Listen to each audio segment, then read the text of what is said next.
और फिर कहता हूँ आनंदित रहो। तुम्हारी कोमलता सब मनुष्य पे प्रकट हो, प्रभु निकट है। किसी भी बात की चिंता मत करो, परंतु हर एक बात में मैं तुम्हें निवेदन, प्रार्थना, विनती के द्वारा धन्यवाद के साथ परमेश्वर के सम्मुख उपस्थित किए जाए। तब परमेश्वर की शांति जो सारी समझ से परे है तुम्हारे हृदय और तुम्हारे विचारों को मसीह। इस वचन में लिखा है प्रभु में सदा आनंदित रहो। हमें सच में खुदा में हमेशा आनंदित रहना, खुश रहना, क्योंकि कोई भी परिस्थिति आए अगर हम खुश रहेंगे तो उन परिस्थितियों से हम लड़ पाएंगे, क्योंकि परमेश्वर ही है जो हमें बल देता है, शक्ति देता है, सामर्थ्य देता है हर एक परिस्थिति में लड़ने की। अगर हम हर एक परिस्थिति में खुश रहेंगे तो कहीं ना कहीं शैतान डरेगा इस बात से कि इसको इतनी मुसीबत में मैंने डाल दिया है तब भी ये खुश है। क्यों इतना खुश है? क्योंकि हमें परमेश्वर को दिखाना है, हमें दिखाना है कि परमेश्वर हमारे साथ है। अगर हम मुस्कुराते रहेंगे, खुश रहेंगे, सदा आनंदित रहेंगे तो कहीं ना कहीं परमेश्वर हमारे अंदर नजर आएगा, क्योंकि हमारी परिस्थिति चाहे कैसे भी हो पर परमेश्वर हमारे अंदर होना चाहिए।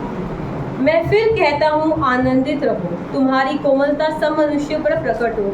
हमें सच में पिता परमेश्वर कहता है तुम्हारी कोमलता, हमारे शब्द, हमारा कोमल मन, हमारा प्रेम वाला हृदय हमारे अंदर दिखना चाहिए। हमें लोगों को दिखना चाहिए कि हम मसीह के लोग हैं, हम परमेश्वर, क्योंकि जैसा हमारा परमेश्वर था, परमेश्वर कैसा था? प्रेम करने वाला, उसका मन कितना कोमल था, वैसे ही हमारा मन भी होना चाहिए। क्योंकि आज बहुत से अन्य जाति लोग हैं जो हमारे साथ बुरा व्यवहार करेंगे, जो हमारे साथ अच्छा व्यवहार नहीं करेंगे, उल्टा में बोलेंगे, पर अगर हम कोमल मन से उनसे बात करेंगे ना तो शायद से परमेश्वर उनके मनों को भी बदलेगा। क्योंकि क्या पता कभी कभी किसी के अंदर एक कोमल मन, अगर हम प्यार से किसी से बात करें, क्या पता परमेश्वर उसके जीवन में काम कर जाए।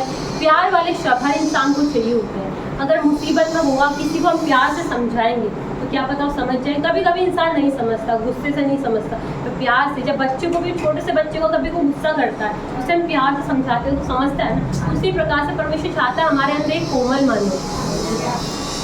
प्रभु निकट है, किसी भी बात की चिंता मत करो, परंतु हर एक बात में तुम्हारा निवेदन, प्रार्थना और विनती के द्वारा धन्यवाद के साथ परमेश्वर के सम्मुख उपस्थित किए जाए। आमीन। कितना अच्छा वचन परमेश्वर कह रहा है कि प्रभु निकट है, परमेश्वर का समय निकट है। आने वाले समय परमेश्वर कभी भी आ सकता, हमें नहीं पता।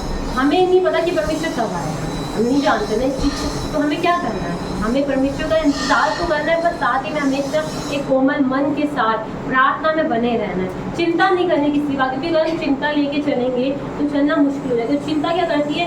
कई मुसीबतों को साथ में लेके आती है, कई परेशानियों को साथ में। अगर चिंता करेंगे हम लड़खड़ाएंगे जरूर, क्योंकि शैतान देखता है कि अरे यार ये तो चिंता में डूब गया, फिर हम कैसे प्रार्थना में मन लगाएंगे। चिंता हमारे प्रार्थनाओं को भी रोकता है। तो हमें परमेश्वर में विश्वास रखना है कि आने वाले समय में जब परमेश्वर आएगा, जो हम स्वर्ग में जाएंगे, वहाँ एक अलग शांति होगी, एक अलग प्रेम होगा, सबके अंदर एक अलग खुशी होगी, क्योंकि परमेश्वर के साथ होंगे। जब हम अपने पिता के साथ होते हैं, जैसे बच्चे अपने माता पिता के साथ होते हैं, कितने खुश होते हैं। जब हम किसी और की बात करते हैं तो क्या करता है? बच्चा रोने लगता है। तो उसी प्रकार से जब हम खुशी होगी, वो खुशी का समय, हम उस खुशी के लिए इंतजार करना है। जब हमारा परमेश्वर हमारे पास आएगा तो हमें क्या करना है? हमेशा आनंदित रहना, खुश रहना है। किसी भी बात की चिंता मत करो, परंतु हर एक बात तुम्हारे निवेदन, प्रार्थना, विनती के द्वारा धन्यवाद के साथ परमेश्वर के सम्मुख आओ। हमें क्या करना है? धन्यवाद के साथ अपने परमेश्वर के सम्मुख आना है। जो भी हमारी परेशानी अपने पिता के सामने रखना है, क्योंकि वो भी हमारे पिता है। मानते हैं हमारे संसारिक पिता है, पर परमेश्वर हमारा एक आत्मिक पिता है जो हमें हमारी बुद्धि से हमें संभालता है। ये वचन हमें इसलिए परमेश्वर ने दिया है कि हर एक समय, हर एक घड़ी, जब भी हम कभी कोई परेशानी में होते हैं तो हमें ये वचन क्या करता है? संभालता है, हमें समझाता है कि किस प्रकार हमें चलना है। औरों के पास ये वचन नहीं है, पर परमेश्वर ने क्यों हमारे लिए वचन रखा? इसलिए रखा है कि हम सीखने पाए। अगर हम गिरते हैं तो ये वचन हमें उठाता है, क्योंकि ये परमेश्वर का पवित्र कलाम है, ये परमेश्वर की भाषा, ये परमेश्वर की बोली जो परमेश्वर ने हम सभी के लिए रखी है कि हम कभी भी गिरे तो परमेश्वर हमें इस वचन के द्वारा उठे।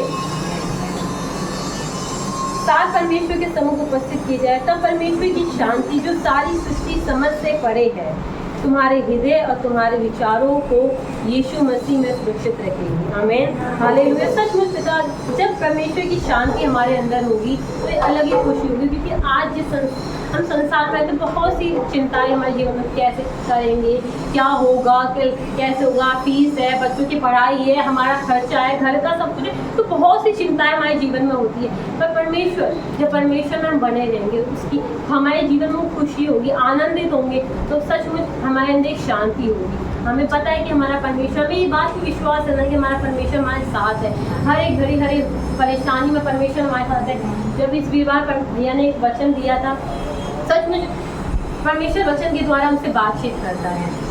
ऐसी परेशानी हमारे जीवन में आती है, पर मेरे भैया ने जो वचन दिया था कि कोई बात नहीं, अगर हम कोई निर्णय लेते हैं, हम निर्णय लेते हैं कि हम परमेश्वर को चुनते हैं, तो हमें बहुत से हमारे अपने हमें छोड़ देते हैं, पर हम निर्णय लेते ना, तो हमें पता है कि हमने निर्णय सही लिया, क्योंकि हमारा परमेश्वर हमारे साथ है। कोई हो ना हो, परमेश्वर हमारे लिए लोग खड़े करते जाते हैं कि हमारी परेशानी में हमारे साथ रहेंगे। हमारे अपने हमें छोड़ देते हैं, पर हमारे परमेश्वर हमारे कुछ और अपनों को और बनाता है, ये हमारी परेशानी में साथ देंगे, हमें और खड़ा करेंगे, हमें और बढ़ाएंगे। हालेलुया। सचमुच पिता परमेश्वर हमेशा हमें शांति देता है, जो सारी सृष्टि से बड़े है, क्योंकि सृष्टि में जब है तो बहुत सी चिंताओं में हम डूबे रहते हैं, तो परमेश्वर की शांति इस सृष्टि से बहुत अलग है।